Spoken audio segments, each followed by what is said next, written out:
ओम नमो भगवते वासुदेवाय। ओम बृहस्पति देवाय नमः। ओम विष्णु देवाय नमः। स्वागत है आपका हमारे चैनल पर। आज के इस वीडियो में आप सुनेंगे बृहस्पतिवार व्रत की कथा। बृहस्पतिवार का व्रत रखने से एवं कथा सुनने से हमारे जीवन की गरीबी और दरिद्रता का नाश होता है, लक्ष्मी की प्राप्ति होती है, घर में सुख संपत्ति की स्थापना होती है। तो सभी प्रकार की व्रत कथाएं सुनने के लिए और चालीसा सुनने के लिए, साथ ही हमसे जुड़े रहने के लिए आपको हमारे चैनल को सब्सक्राइब करके बेल आइकन को प्रेस करना है और आज की कथा अच्छी लगे तो लाइक करना है और शेयर करना है। तो चलिए अब हम शुरू करते हैं बृहस्पतिवार व्रत की कथा। प्राचीन समय की बात है। भारत में एक राजा राज्य करता था। वह बड़ा प्रतापी और दानी था। वह नित्य प्रति मंदिर में भगवत दर्शन करने जाता था। वह ब्राह्मण और गुरु की सेवा किया करता था। उसके द्वार से कोई भी याचक निराश होकर नहीं लौटता था। वह प्रत्येक गुरुवार को व्रत रखता एवं पूजन करता था। हर दिन गरीबों की सहायता करता था। परंतु यह सब बातें उसकी रानी को अच्छी नहीं लगती थीं। वह न व्रत करती और न किसी को एक भी पैसा दान में देती थी। वह राजा से भी ऐसा करने को मना किया करती थी। एक समय की बात है, राजा शिकार खेलने वन को चले गए। घर पर रानी और दासी थीं। उस समय गुरु बृहस्पति साधु का रूप धारण कर राजा के दरवाजे पर भिक्षा मांगने आए। साधु ने रानी से भिक्षा मांगी तो वह कहने लगी, हे साधु महाराज, मैं इस दान पुण्य से तंग आ गई हूँ। इस कार्य के लिए तो मेरे पति देवी बहुत हैं। अब आप ऐसी कृपा करें कि सारा धन नष्ट हो जाए और मैं आराम से रह सकूं। साधु रूपी बृहस्पति देव ने कहा, देवी तुम तो बड़ी विचित्र हो। संतान और धन से कोई दुखी नहीं होता, सभी इसको चाहते हैं। पापी भी पुत्र और धन की इच्छा रखता है। अगर तुम्हारे पास धन अधिक है तो भूखे मनुष्यों को भोजन कराओ, प्याऊ लगवाओ, ब्राह्मणों को दान दो, धर्मशालाएं बनवाओ, कुआं तालाब बनवाओ, बाग बगीचे लगवाओ और निर्धनों की कुंवारी कन्याओं का विवाह आदि करवाओ। साथ ही यज्ञ आदि करो। इस प्रकार के कर्मों से आपके कुल का और आपका नाम परलोक में सार्थक होगा एवं स्वर्ग की प्राप्ति होगी। परंतु रानी साधु की इन बातों से खुश नहीं हुई। उसने कहा, हे साधु महाराज, मुझे ऐसे धन की आवश्यकता नहीं जिसको मैं अन्य लोगों को दान दूं और जिसको रखने और संभालने में ही मेरा सारा समय नष्ट हो जाए। साधु ने कहा, हे देवी, यदि तुम्हारी ऐसी इच्छा है तो जैसा मैं तुम्हें बताता हूँ तुम वैसा ही करना। बृहस्पतिवार के दिन घर को गोबर से लीपना, अपने बालों को पीली मिट्टी से धोना, बालों को धोते समय स्नान करना, राजा से कहना वह हजामत करवाए, भोजन में मांस मदिरा खाना, कपड़ा धोबी के यहाँ धुलने डालना। इस प्रकार 7 बृहस्पतिवार करने से तुम्हारा सारा धन नष्ट हो जाएगा। यह कहकर साधु महाराज रूपी बृहस्पति देव अंतर्ध्यान हो गए। रानी ने साधु के कहे अनुसार 7 बृहस्पतिवार वैसा ही करने का विचार किया। साधु के बताए अनुसार करते हुए केवल 3 बृहस्पतिवार ही बीते थे कि उसकी समस्त धन संपत्ति नष्ट हो गई। भोजन के लिए दोनों समय परिवार तरसने लगा और सांसारिक भोगों से दुखी रहने लगा। तब वह राजा रानी से कहने लगा कि हे रानी, तुम यहाँ पर रहो, मैं दूसरे देश में जाता हूँ, क्योंकि यहाँ पर मुझे सभी मनुष्य जानते हैं, इसलिए मैं यहाँ कोई कार्य नहीं कर सकता। देश चोरी परदेश भीख बराबर है। ऐसा कहकर राजा परदेश चला गया। वहाँ जंगल से लकड़ी काट कर लाता और शहर में बेचता। इस तरह जीवन व्यतीत करने लगा। इधर राजा के बिना रानी और दासियां दुखी रहने लगी। किसी दिन भोजन मिलता और किसी दिन जल पीकर ही रह जाती। एक समय रानी और दासियों को 7 दिन बिना भोजन के व्यतीत हो गए। तो रानी ने अपनी दासी से कहा कि हे दासी, यहाँ पास ही के नगर में मेरी बहन रहती है। वह बड़ी धनवान है, तू उसके पास जा और वहां से 5 शेर बेजर मांग कर ले आ, जिससे कुछ समय के लिए तो गुजर हो ही जाएगी। दासी रानी की बहन के पास गई। रानी की बहन उस समय बृहस्पतिवार की पूजा कर रही थी। दासी ने रानी की बहन से कहा, हे रानी, मुझे आपकी बहन ने भेजा है, मुझे 5 शेर बेजर दे दो। दासी ने यह बात अनेक बार कही, परंतु रानी की बहन ने कोई उत्तर नहीं दिया, क्योंकि वह उस समय बृहस्पतिवार की कथा सुन रही थी। जब दासी को रानी की बहन से कोई उत्तर नहीं मिला तो वह बहुत दुखी हुई। उसे क्रोध भी आया। वह लौटकर रानी से बोली, हे रानी, आपकी बहन बहुत ही धनी स्त्री है। छोटे लोगों से तो वह बात भी नहीं करती। मैंने उससे कहा तो उसने कोई उत्तर नहीं दिया। मैं वापस चली आई। रानी बोली, दासी, इसमें उसका कोई दोष नहीं है। जब बुरे दिन आते हैं तब कोई सहारा नहीं देता। अच्छे बुरे का पता तो विपत्ति में ही लगता है। जो ईश्वर की इच्छा होगी वही होगा, और यह सब तो हमारे भाग्य का दोष है। उधर रानी की बहन ने सोचा कि मेरी बहन की दासी आई थी, परंतु मैं उससे नहीं बोली। इससे वह बहुत दुखी हुई होगी। कथा सुन और विष्णु भगवान का पूजन समाप्त करके वह अपनी बहन के घर आई और कहने लगी, बहन, मैं बृहस्पतिवार का व्रत कर रही थी। तुम्हारी दासी गई, परंतु जब तक कथा होती है तब तक ना उठते हैं और ना बोलते हैं, इसलिए मैं नहीं बोली। कहो दासी क्यों गई थी? रानी बोली, बहन, हमारे घर अनाज नहीं था। वैसे तुमसे कोई बात छुपी नहीं है। इसी कारण से मैंने दासी को तुम्हारे पास 5 सेर बेजल लेने के लिए भेजा था। तो रानी की बहन बोली, बहन देखो, बृहस्पति भगवान सबकी मनोकामना पूरी करते हैं। देखो, शायद तुम्हारे घर में अनाज रखा हो। यह सुनकर दासी घर के अंदर गई तो वहां उसे एक घड़ा बेझर का भरा मिल गया। तो उसे बड़ी हैरानी हुई, क्योंकि उसने एक एक बर्तन देख लिया था। उसने बाहर आकर अपनी रानी को बताया। दासी अपनी रानी से कहने लगी, हे रानी, देखो, वैसे हमको जब अन्न नहीं मिलता तो हम रोज ही व्रत करते हैं। अगर इनसे व्रत की विधि और कथा पूछ ली जाए तो उसे हम भी किया करेंगे।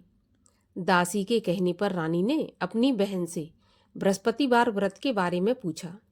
तो उसकी बहन ने बताया कि बृहस्पतिवार के व्रत में चने की दाल और मुनक्का से विष्णु भगवान का केले की जड़ में पूजन करें तथा दीपक जलाएं, पीला भोजन करें तथा कथा सुनें। इस प्रकार करने से गुरु भगवान प्रसन्न होते हैं, अन्न, पुत्र, धन देते हैं और सभी मनोकामना पूरी करते हैं। व्रत और पूजन की विधि बताकर रानी की बहन अपने घर लौट गई। रानी और दासी दोनों ने निश्चय किया कि बृहस्पति देव भगवान का पूजन जरूर करेंगी। 7 रोज बाद जब बृहस्पतिवार आया तो उन्होंने व्रत रखा। घुड़साल में जाकर चना और गुड़ बीन लाई तथा उसकी दाल से केले की जड़ तथा विष्णु भगवान का पूजन किया। अब भोजन पीला कहाँ से आए? दोनों बड़ी दुखी हुई, परंतु उन्होंने व्रत किया था, इस कारण बृहस्पति भगवान प्रसन्न थे। एक साधारण व्यक्ति के रूप में वे 2 थालों में सुंदर पीला भोजन लेकर आए और दासी को देकर बोले, हे दासी, यह भोजन तुम्हारे और रानी के लिए है, तुम दोनों करना। दासी भोजन पाकर बड़ी प्रसन्न हुई और रानी से बोली, रानी जी, भोजन कर लो। रानी को भोजन के आने के बारे में कुछ पता नहीं था, इसलिए वह दासी से बोली, जा तू ही भोजन कर, क्योंकि तू हमारी व्यर्थ में हंसी उड़ाती है। दासी बोली, एक व्यक्ति भोजन दे गया है। रानी कहने लगी, वह भोजन तेरे लिए ही दे गया है, तू ही भोजन कर। दासी ने कहा, वह व्यक्ति हम दोनों के लिए 2 थालों में भोजन देकर गया है, इसलिए मैं और आप दोनों ही एक साथ भोजन करेंगी। दोनों ने गुरु भगवान को नमस्कार करके भोजन प्रारंभ किया। उसके बाद से वे प्रत्येक बृहस्पतिवार को गुरु भगवान का व्रत और पूजन करने लगी। बृहस्पति भगवान की कृपा से उनके पास धन हो गया, परंतु रानी फिर पहले की तरह से आलस करने लगी। तब दासी बोली, देखो रानी, तुम पहले भी इस प्रकार आलस करती थी। धन के रखने में तुम्हें कष्ट होता था, इस कारण सारा धन नष्ट हो गया था। अब गुरु भगवान की कृपा से धन मिला है तो फिर तुम्हें आलस होता है। बड़ी मुसीबतों के बाद हमने यह धन पाया है, इसलिए हमें दान पुण्य करना चाहिए। भूखे मनुष्यों को भोजन कराओ, प्याऊ लगवाओ, ब्राह्मणों को दान दो, कुआं, तालाब, बावड़ी आदि का निर्माण करवाओ, मंदिर, पाठशाला बनवा कर दान दो, कुंवारी कन्याओं का विवाह करवाओ और धन को शुभ कार्यों में खर्च करो, जिससे तुम्हारे कुल का यश बढ़े तथा स्वर्ग प्राप्त हो और पितृ प्रसन्न हो। दासी की बात मानकर रानी ने इसी प्रकार के कर्म करने प्रारंभ किए। अब तो उसका काफी यश फैलने लगा।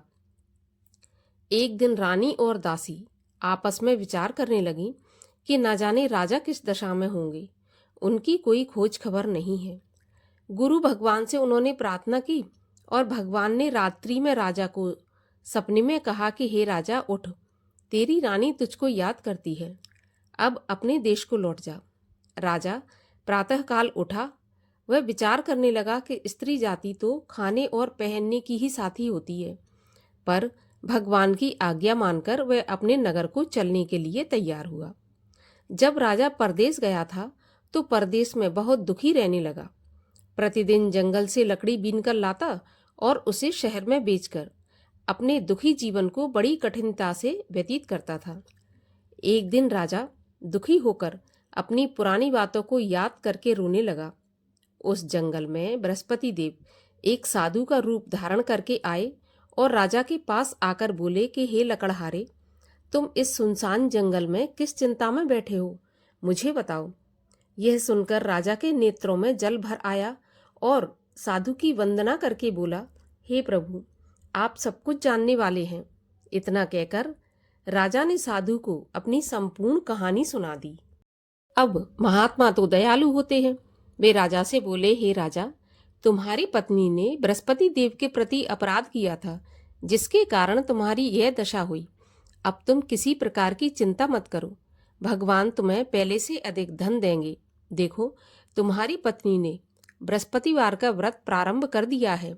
अब तुम भी बृहस्पतिवार का व्रत करके चने की दाल व गुड़ जल के लोटे में डालकर केले का पूजन करो, फिर कथा कहो या सुनो, तो भगवान तुम्हारी सब कामनाओं को पूरा करेंगे। साधु को प्रसन्न देखकर राजा बोला कि हे प्रभु, मुझे लकड़ी बेचकर इतना पैसा नहीं बचता जिससे भोजन करने के उपरांत कुछ बचा सकूं। मैंने रात्रि में अपनी रानी को व्याकुल देखा है, लेकिन मेरे पास कोई साधन नहीं जिससे उसका समाचार जान सकूं, और फिर मैं बृहस्पति देव की क्या कहानी कहूं, यह भी मुझको मालूम नहीं है। तब साधु ने कहा, राजा, तुम किसी बात की चिंता मत करो। बृहस्पतिवार के दिन तुम रोज की तरह लकड़ियां लेकर शहर में जाओ। तुम्हें रोज से दुगना धन प्राप्त होगा, जिससे तुम भली भांति भोजन कर लोगे और बृहस्पति देव की पूजा का सामान भी आ जाएगा। और बृहस्पतिवार की कहानी इस प्रकार से है। प्राचीन काल में एक बहुत ही निर्धन ब्राह्मण रहता था। उसके कोई संतान नहीं थी। वह नित्य पूजा पाठ करता, परंतु उसकी स्त्री बहुत मलिनता के साथ रहती थी। वह न स्नान करती, न किसी देवता का पूजन करती। प्रातःकाल उठते ही सर्वप्रथम भोजन करती, बाद में कोई अन्य काम करती थी। तो ब्राह्मण देवता बहुत दुखी रहते थे। पत्नी को बहुत समझाते, लेकिन उसका कोई परिणाम नहीं निकलता था। भगवान की कृपा से ब्राह्मण की स्त्री के कन्या उत्पन्न हुई। वह कन्या अपने पिता के घर में बड़ी होने लगी। वह बालिका प्रातः स्नान करके भगवान विष्णु का जप करती, बृहस्पतिवार का व्रत भी करने लगी। पूजा पाठ समाप्त कर स्कूल जाती तो अपनी मुट्ठी में जौ भर के ले जाती और पाठशाला के मार्ग में डालती जाती। वही जौ स्वर्ण के हो जाते तो लौटते समय उनको बीनकर घर ले आती थी। एक दिन वह बालिका सूप में उन सोने के जौ को फटककर साफ कर रही थी। तभी उसकी माँ ने देख लिया और कहा, हे बेटी, सोने के जौ को फटकने के लिए सोने का सूप होना चाहिए। दूसरे दिन गुरुवार था। इस कन्या ने व्रत रखा और बृहस्पति देव से प्रार्थना करके कहा कि हे प्रभु, यदि मैंने सच्चे मन से आपकी पूजा की हो तो मुझे सोने का सूप दे दो। बृहस्पति देव ने उसकी प्रार्थना स्वीकार कर ली। रोज की तरह वह कन्या जौ फैलाती हुई स्कूल चली गई। स्कूल से लौटकर जब वह जौ बीन रही थी तो बृहस्पति देव की कृपा से उसे सोने का सूप मिला। उसे वह घर ले आई और उसमें जौ साफ करने लगी, परंतु उसकी माँ का वही ढंग रहा। एक दिन की बात है कि वह कन्या सोने के सूप में जौ साफ कर रही थी। उस समय उस नगर का राजकुमार वहां से होकर निकला। इस कन्या के रूप और कार्य को देखकर उस कन्या पर मोहित हो गया। राजमहल आकर वह भोजन तथा जल त्याग कर उदास होकर लेट गया। राजा को जब राजकुमार के द्वारा अन्न जल त्यागने का समाचार ज्ञात हुआ तो अपने मंत्रियों के साथ अपने पुत्र के पास गए और बोले, हे बेटा, तुम्हें किस बात का कष्ट है? किसी ने अपमान किया है या और कोई कारण है? मुझे बताओ, मैं वही करूंगा जिससे तुम्हें प्रसन्नता हो। तब राजकुमार ने अपने पिता की बातें सुनी तो वह बोला, मुझे आपकी कृपा से किसी बात का दुख नहीं है।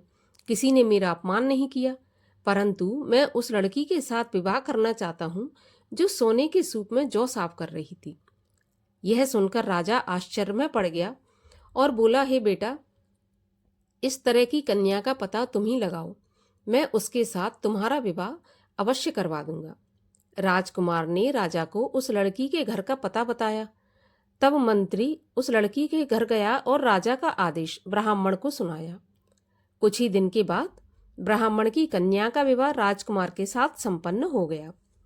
कन्या के घर से जाते ही उस ब्राह्मण देवता के घर में पहले की भांति गरीबी का निवास हो गया। अब भोजन के लिए भी अन्न बड़ी मुश्किल से मिलता था। एक दिन दुखी होकर ब्राह्मण देवता अपनी पुत्री से मिलने गए। जब बेटी ने पिता की दुखी अवस्था को देखा तो अपनी माँ का समाचार पूछा। ब्राह्मण ने सभी हाल कहा। कन्या ने बहुत सा धन देकर अपने पिता को विदा कर दिया। इस तरह ब्राह्मण का कुछ समय सुखपूर्वक व्यतीत हो गया। लेकिन कुछ दिन बाद फिर वही हाल हो गया। ब्राह्मण फिर अपनी कन्या के गया और सभी हाल कहा तो पुत्री बोली कि हे पिताजी, आप माताजी को यहाँ लिवा लाओ, मैं उन्हें विधि बता दूंगी जिससे गरीबी दूर हो जाए। वह ब्राह्मण देवता अपनी स्त्री को साथ लेकर राजमहल अपनी पुत्री के पास पहुंचे तो पुत्री अपनी माँ को समझाने लगी कि हे माँ, तुम प्रातःकाल उठकर प्रथम स्नान आदि करके विष्णु भगवान का पूजन करो तो सब दरिद्रता दूर हो जाएगी। परंतु उसकी माँ ने उसकी एक भी बात नहीं मानी। वह प्रातःकाल उठकर अपनी पुत्री का बचा झूठन खा लेती थी। एक दिन उसकी पुत्री को बहुत गुस्सा आया। उसने एक रात को कोठरी से सारा सामान निकाल दिया और अपनी माँ को उसमें बंद कर दिया। प्रातःकाल उसमें से उसे निकाला, स्नान आदि करवा के पूजा पाठ करवाया तो उसकी माँ की भी बुद्धि ठीक हो गई। इसके बाद वह नियम से पूजा पाठ करती और प्रत्येक बृहस्पतिवार का व्रत रखने लगी। इस व्रत के प्रभाव से उसकी माँ भी बहुत धनवान तथा पुत्रवती हो गई और बृहस्पति देवता के प्रभाव से स्वर्ग को गई। वह ब्राह्मण भी सुखपूर्वक इस लोक का सुख भोग कर स्वर्ग को प्राप्त हुआ। इस तरह कहानी कहकर साधु महाराज वहां से अंतर्ध्यान हो गए। धीरे धीरे समय व्यतीत होने पर फिर बृहस्पतिवार का दिन आया। राजा जंगल से लकड़ी काटकर किसी शहर में बेचने गया। उसे उस दिन और दिनों से अधिक धन मिला। राजा ने चना गुड़ आदि लाकर बृहस्पतिवार का व्रत किया। उस दिन से उसके सभी क्लेश दूर हुए। परंतु जब अगला गुरुवार का दिन आया तो वह बृहस्पतिवार का व्रत करना भूल गया। इस कारण बृहस्पति भगवान नाराज हो गए। उस दिन उस नगर के राजा ने विशाल यज्ञ का आयोजन किया तथा अपने समस्त राज्य में घोषणा करवा दी कि कोई भी मनुष्य अपने घर में भोजन न बनाए, आग भी न जलाए। समस्त जनता मेरे यहाँ भोजन करने आए और इस आज्ञा को जो नहीं मानेगा उसको फांसी की सजा दी जाएगी। तो राजा की आज्ञा के अनुसार राज्य के सभी लोग राजा के भोज में सम्मिलित हुए। लेकिन लकड़हारा कुछ देर से पहुंचा, इसलिए राजा उसको अपने साथ महल में ले गए। जब राजा लकड़हारे को भोजन करा रहे थे तो रानी की दृष्टि उस खूंटी पर पड़ी जिस पर उसका हार लटका हुआ था। उसे हार खूंटी पर लटका दिखाई नहीं दिया। रानी को निश्चय हो गया कि मेरा हार इस लकड़हारे ने चुरा लिया है। उसी समय सैनिक बुलवाकर उसको जेल में डलवा दिया। जब लकड़हारा जेल खाने में गया तो बहुत दुखी होकर विचार करने लगा कि न जाने कौन से पूर्व जन्म के कर्म से मुझे ये दुख प्राप्त हुआ है, और उसी साधु को याद करने लगा जो कि जंगल में मिला था। तत्काल बृहस्पति देव साधु के रूप में प्रकट हो गए और उसकी दशा को देखकर कहने लगे, अरे मूर्ख, तूने बृहस्पति देवता की कथा नहीं की, इसी कारण तुझे दुख प्राप्त हुआ है। अब चिंता मत कर, बृहस्पतिवार के दिन जेल खाने के दरवाजे पर 4 पैसे पड़े मिलेंगे, उनसे तू बृहस्पति देव की पूजा करना तो तेरे सभी कष्ट दूर हो जाएंगे। अगले बृहस्पतिवार उसे जेल के द्वार पर 4 पैसे पड़े मिले। राजा ने पूजा का सामान मंगवाकर कथा कही और प्रसाद बांटा। उसी रात्रि को बृहस्पति देव ने उस नगर के राजा को स्वप्न में कहा कि हे राजा, तूने जिस आदमी को जेल खाने में बंद कर दिया है वह निर्दोष है, वह राजा है, उसे छोड़ देना। रानी का हार उसी खूंटी पर लटका हुआ है। अगर तू ऐसा नहीं करेगा तो मैं तेरे राज्य को नष्ट कर दूंगा। राजा प्रातःकाल उठा और खूंटी पर हार टंगा देखकर लकड़हारे को बुलाकर क्षमा मांगी तथा राजा के योग्य सुंदर वस्त्र आभूषण भेंट कर उसे विदा किया। गुरुदेव की आज्ञा के अनुसार राजा अपने नगर को चल दिया। राजा जब नगर के निकट पहुंचा तो उसे बड़ा आश्चर्य हुआ। नगर में पहले से अधिक बाग, तालाब और कुएं तथा बहुत सी धर्मशालाएं, मंदिर आदि बने हुए थे। राजा ने पूछा, यह किसका बाग और धर्मशाला है? तब नगर के सब लोग कहने लगे, यह सब रानी और दासी द्वारा बनवाए गए हैं। राजा को आश्चर्य हुआ और गुस्सा भी आया। जब रानी ने यह खबर सुनी कि राजा आ रहे हैं तो उसने अपनी दासी से कहा कि हे दासी, देख, राजा हमको कितनी बुरी हालत में छोड़ गए थे। हमारी ऐसी हालत देखकर वह लौट न जाए, इसलिए तू दरवाजे पर खड़ी हो जा। रानी की आज्ञा के अनुसार दासी दरवाजे पर खड़ी हो गई। जब राजा आए तो उन्हें अपने साथ महल में लिवा लाई। तब राजा ने क्रोध करके अपनी तलवार निकाली और पूछने लगा, बताओ, यह धन तुम्हें कैसे प्राप्त हुआ है? तब रानी ने बताया, हमें यह सब धन बृहस्पति देव के व्रत के प्रभाव से प्राप्त हुआ है। राजा ने निश्चय किया कि 7 रोज बाद तो सभी बृहस्पति देव का पूजन करते हैं, परंतु मैं रोजाना दिन में 3 बार कथा कहा करूंगा तथा रोज व्रत किया करूंगा। अब हर समय राजा के दुपट्टे में चने की दाल बंधी रहती तथा दिन में 3 बार कथा कहता। एक रोज राजा ने विचार किया कि चलो अपनी बहन के यहाँ हो आऊं। इस तरह निश्चय कर राजा घोड़े पर सवार हो अपनी बहन के यहाँ चल दिया। मार्ग में उसने देखा कि कुछ आदमी एक मुर्दे को लिए जा रहे हैं। उन्हें रोककर राजा कहने लगा, अरे भाइयों, मेरी बृहस्पति देव की कथा सुन लो। वे बोले, लो, हमारा तो आदमी मर गया, इसको अपनी कथा की पड़ी है। परंतु कुछ आदमी बोले, अच्छा कहो, हम तुम्हारी कथा भी सुनेंगे। तो राजा ने दाल निकाली और कथा कहनी शुरू कर दी। जब कथा आधी हुई थी तो मुर्दा हिलने लगा और जब कथा समाप्त हुई तो राम राम करके वह मुर्दा उठकर खड़ा हो गया। राजा आगे बढ़ा। उसे चलते चलते शाम हो गई। आगे मार्ग में उसे एक किसान खेत में हल चलाता मिला। राजा उससे बोला, अरे भैया, तुम मेरी बृहस्पतिवार की कथा सुन लो। किसान बोला, जब तक मैं तेरी कथा सुनूंगा तब तक 4 हरैया जोत लूंगा। जा अपनी कथा किसी और को सुनाना। राजा आगे चलने लगा। राजा के हटते ही बैल पछाड़ खाकर गिर गए तथा किसान के पेट में बहुत जोर से दर्द होने लगा। उसी समय किसान की पत्नी रोटी लेकर आई। उसने जब यह देखा तो अपने पुत्र से सब हाल पूछा और बेटे ने सभी हाल बता दिया। तो बुढ़िया दौड़ी दौड़ी उस घुड़सवार के पास गई और उससे बोली, मैं तेरी कथा सुनूंगी, तू अपनी कथा मेरे खेत पे चलकर ही कहना।